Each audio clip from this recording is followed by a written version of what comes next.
고무스타 허당 김 선생입니다. 1994년도인가요? 이제 기상청에서 체육대회를 이제 개최를 했는데 그날 비가 왔었다고 하더라고요. 그러니까 이 말은 곧 누구나 예측은 틀릴 수 있다 이런 거죠. 뭐 그 이후에는 기상청 적중률이 높다고 하는데 뭐 이게 중요한 게 아니에요. 제가 왜 초반부터 이렇게 밑밥을 까냐면 그렇죠. 제가 어떤 예측을 해보겠다는 거예요.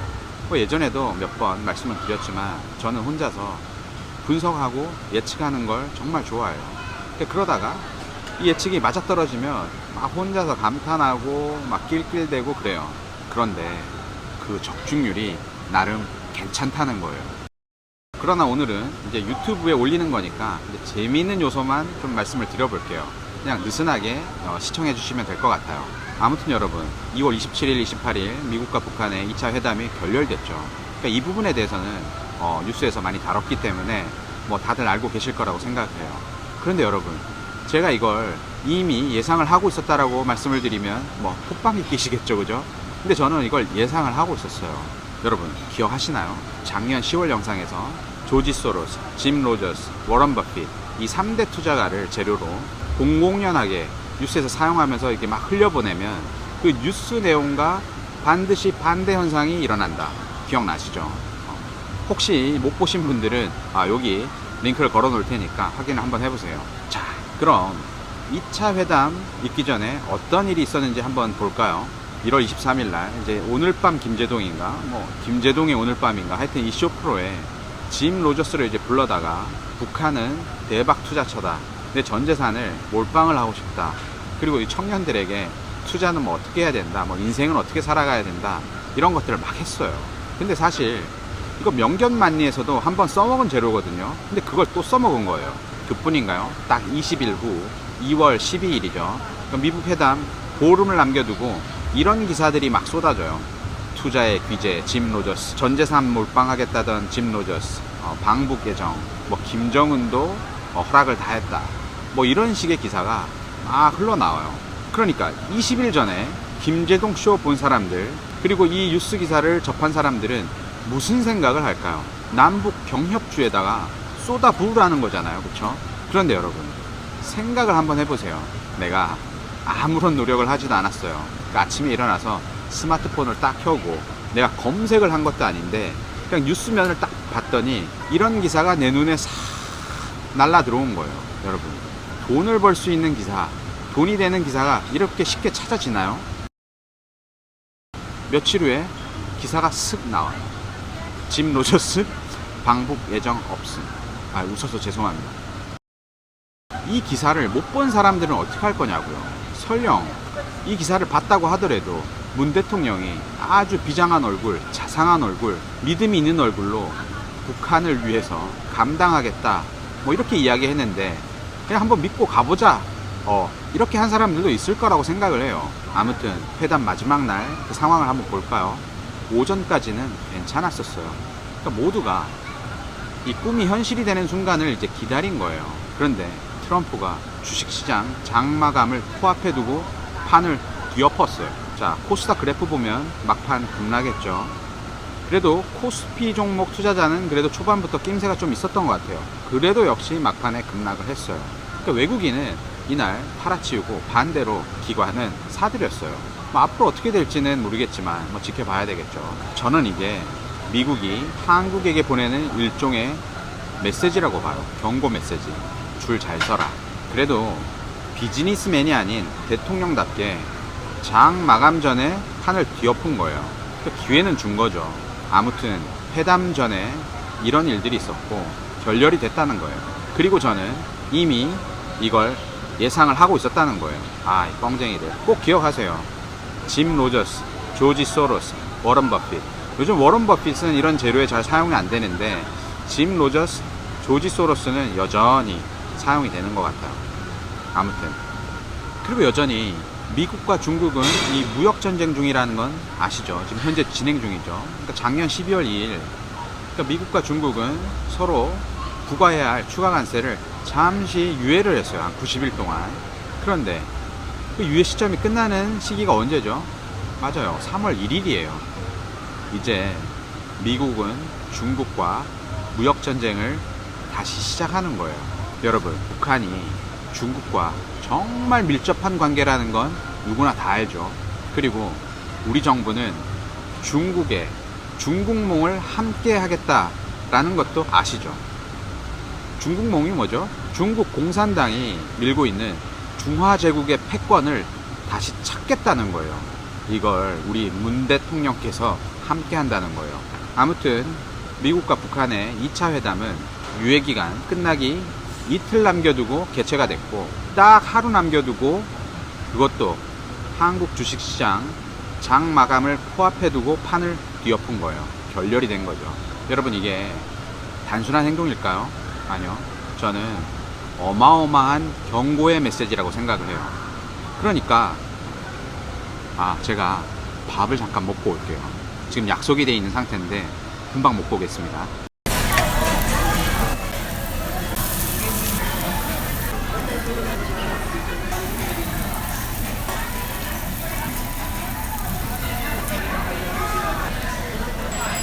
잘 먹고 왔습니다. 자, 다시 이어갈게요. 저는 이게 어디까지 얘기했지? 저는 이게 어마어마한 경고라고 보는 거예요. 이 모든 것들은 철저하게 계산이 된 것들이에요. 이 각국의 정상들은 얼굴 표정 하나, 악수할 때의 제스처, 그리고 말할 때 단어 몇 개, 연속적인 반복, 그리고 어떻게 앉느냐, 다리를 꼬느냐, 어디 쪽으로 기울이느냐, 의자를 깊숙하게 앉느냐, 끝에 걸터 앉느냐, 이런 것들에 의해서 많은 의미를 두고 행동을 하죠. 그쵸? 그러니까 이 부분에 대해서는 많은 해석들이 있으니까 그건 이제 전문가 분들에게 맡기고, 근데 저는 어디에 지금 포커스를 맞추고 있냐면 2차 미북 정상회담의 그 장소에 포커스를 맞추고 있는 거예요. 바로 베트남. 이 베트남이 요즘 중국이랑 사이가 안 좋죠. 여러분들도 다 아시다시피 이제 베트남은 과거에 미국과 한판 이렇게 붙었던 국가죠. 공산주의 승, 자본주의 패, 이걸 안겨준 국가예요. 또 하나가 있죠. 미국은 당시 베트남이랑 이제 전쟁을 하면서 당시 이제 기축통화였던 달러의 근간이 무너졌어요. 베트남 전쟁 때문에. 무슨 이야기냐면, 여러분들 근본위제라고 들어보셨죠? 이제 각국의 이제 통화 가치는 금의 무게 기준으로 고정된다. 여러분들 다 아시겠지만 이제 근본위제는 1900년에는 20달러의 가치는 이제 금 1온스 무게와 동일하다. 그러니까 영국 같은 경우는 이제 4파운드의 가치는 금 1온스 무게와 동일하다. 이렇게 근본위제를 이제 도입한 국가끼리는 환율을 이렇게 딱 고정을 해놓고 거래를 했던 거예요. 이제 이러다가 전쟁을 막 거치면서 이름도 바뀌어요.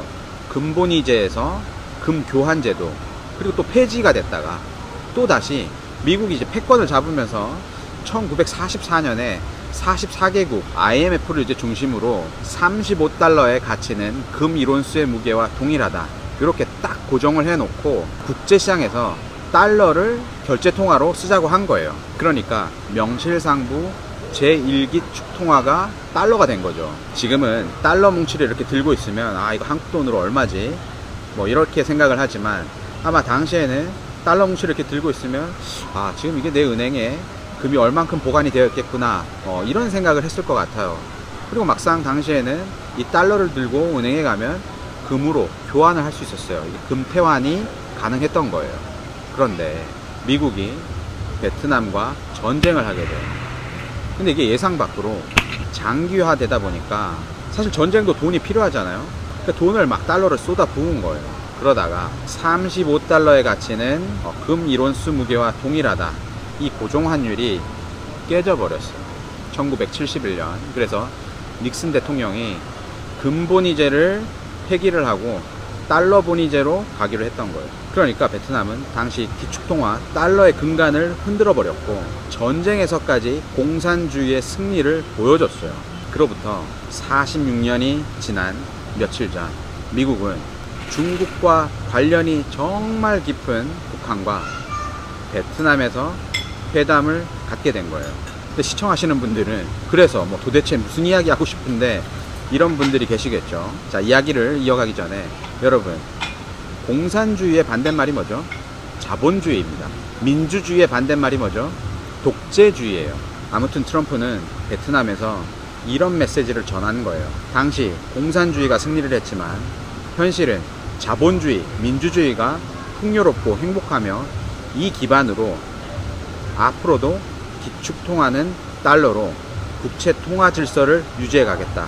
이게 현실이다. 이런 메시지를 보여준 거예요. 곧 미중 무역 전쟁이 시작되는 시점에 베트남에서 중국에게 경고를 했다고 저는 보는 거예요. 왜 중국이냐? 미중 무역 전쟁은 미국이 중국에게 이제 추가 관세를 이제 부과하면서 제재를 하고, 또 중국은 이제 보복 관세를 하면서 이러는 모습으로 초점이 잡혀 있는데, 아시는 분들은 아시겠지만 미중 무역 전쟁의 발발 원인은 근본적으로 중국이 기축통화인 달러에 정면 도전을 했었기 때문에 그런 거예요. 작년 2018년 3월이죠. 중국이 기축통화인 달러를 무시하고 위안화로 원유 선물 거래를 시작했어요. 달러로만 원유 대금을 결제할 수 있는 이것에 정면 도전을 한 거예요. 과거에 국제 통화 질서를 무시하고 정면적으로 도전했던 국가들 다들 어떻게 됐나요, 여러분? 예를 들어 볼까요? 여러분, 이란 있죠? 이란을 규제하고 제재하는 이유는 이란이 핵 개발을 한다는 걸로 이렇게 초점이 맞춰져 있지만, 그 시작은 달러 체제를 무시하고 회계 처리를 달러화가 아닌 유로화로 하겠다라고 이렇게 발표를 시작하면서부터 시작이 된 거예요.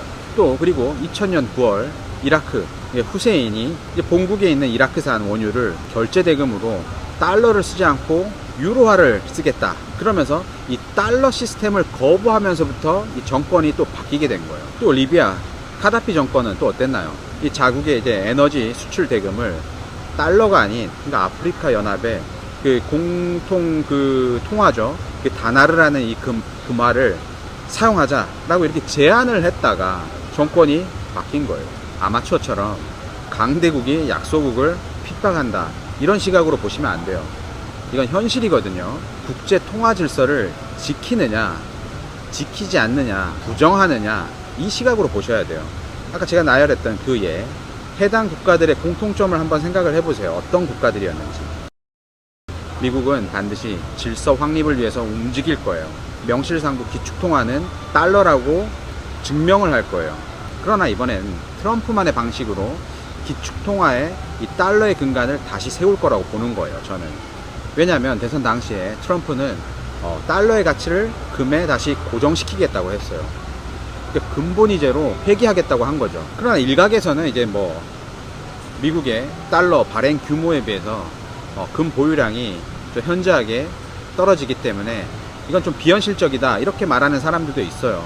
그런데 저는 이미 이 시나리오가 다 짜여져 있다고 보는 거예요. 좀 음모론인 것 같나요? 제가 이 영상을 통해서 모든 것들을 다 할 수가 없어요. 그러니까 그날 나오는 단편적인 뉴스를 보면 제 말들이 다 허무맹랑한데, 이 타임라인을 길게 두고 그 안에 뉴스 하나들을 이렇게 다 이어보면 이것들이 이제 그려진다는 거예요. 근데 오늘 좀 재미있는 요소만 말씀을 드려야 하기 때문에 그냥 짧게 넘어갈게요. 왜 이 시나리오가 다 짜여졌다고 제가 생각을 하냐면, 트럼프는 자기 자산을 1만 배 키워낸 인물이에요. 1만 배. 비현실적인 걸 현실로 만들어낸 인물이에요. 만약에 다시 재개되는 미중 무역 전쟁에서 중국이 무모하게 힘대결을 한다면, 지금 안 그래도 중국은 경제 상황이 안 좋은데 트럼프는 이 약점을 놓지 않을 거예요.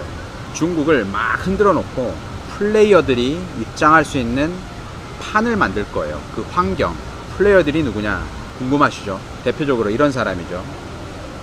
이 사람 누군지 아시죠? 그죠? 조지 소로스, 헤지펀드의 제왕. 앞서 말했던 3대 투자가 중에 한 명이죠. 한 국가가 위기에 빠지던 말던 빈틈이 보이면 해당 국가의 통화를 공격해 쓱 해먹으며 외환, 금 보유고를 바닥내게 만들고 나오는 사람. 이제 과거에 태국, 말레이시아, 인도네시아, 러시아, 일본이 당했죠. 또 1997년 한국 IMF 때도 이 조지 소로스가 원화를 막 공격을 했었어요. 뭐 그닥 재미는 못 봤지만 아무튼 그런 인물이에요. 아무튼 조지 소로스는 미국 이제 공화당, 트럼프, 이 우익 세력과 이제 반대에 있는 좌익 투자가예요. 그런데 여러분, 1월 23일 조지 소로스가 스위스 다보스 세계 경제 포럼에서 이런 발언을 해요. 공연하게 다 있는 데서. 중국 시진핑은 열린 사회의 가장 위험한 적이다. 이게 뻥카일까요? 저는 아니라고 봐요, 이번에는. 앞서 말했던 짐 로저스가 출연한 뭐 김제동 뭐 오늘 밤 이런 쇼프로에서 말한 게 아니라 세계 경제 포럼에서 한 발언이에요. 쉬운 발언은 아닌 거예요. 과거 이제 조지 소로스는 이 동아시아 국가들을 위기로 이제 몰아가면서 이득을 보고 막 이러니까 엄청난 비난을 받았었어요. 그래서 이번 발언은 악의 프레임을 딱 씌우고 기회가 오면 해먹겠으니까 너무 미워하지 마라, 이런 뜻으로 이제 보인다는 거죠. 제 눈에는 뭐 면죄부를 받겠다 이런 거예요. 그러니까 소로스는 트럼프가 어떻게 행동할 것이다 라는 걸 알고 있는 거고, 또한 트럼프는 중국이랑 만약에 수가 틀어지면 이런 플레이어들이 입장할 수 있는 판을 만들겠다는 거예요. 그리고 더 이상 이 기축통화에 의문점을 가질 수 없도록 만들어버리는 거죠. 근본 이제 실시. 너무 소설 같나요? 이걸 중국이 이 힘대결을 계속 유지를 하면 미국이 이 타이밍을 안 잡을까요? 저는 잡을 거라고 봐요. 아베를 한번 보세요. 일본 정부 아베. 그 뜨거운 맛을, 미국의 그 뜨거운 맛을 아는 거예요. 실제 경험으로부터 이제 배운 거죠. 잠깐 이 플래시를 보고 갈게요.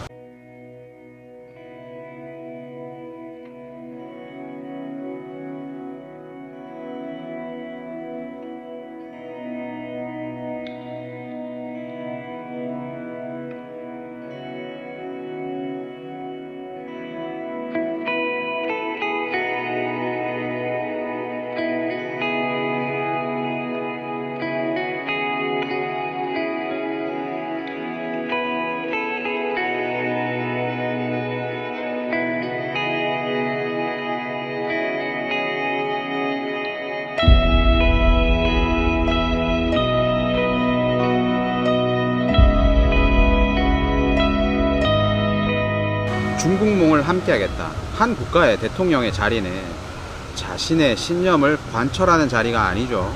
이제 한 국가를 그리고 국민을 위기에 빠뜨리면 안 되는 거예요. 저는 지금 이런 시각으로 보고 있기 때문에 많이 안타까운 거예요.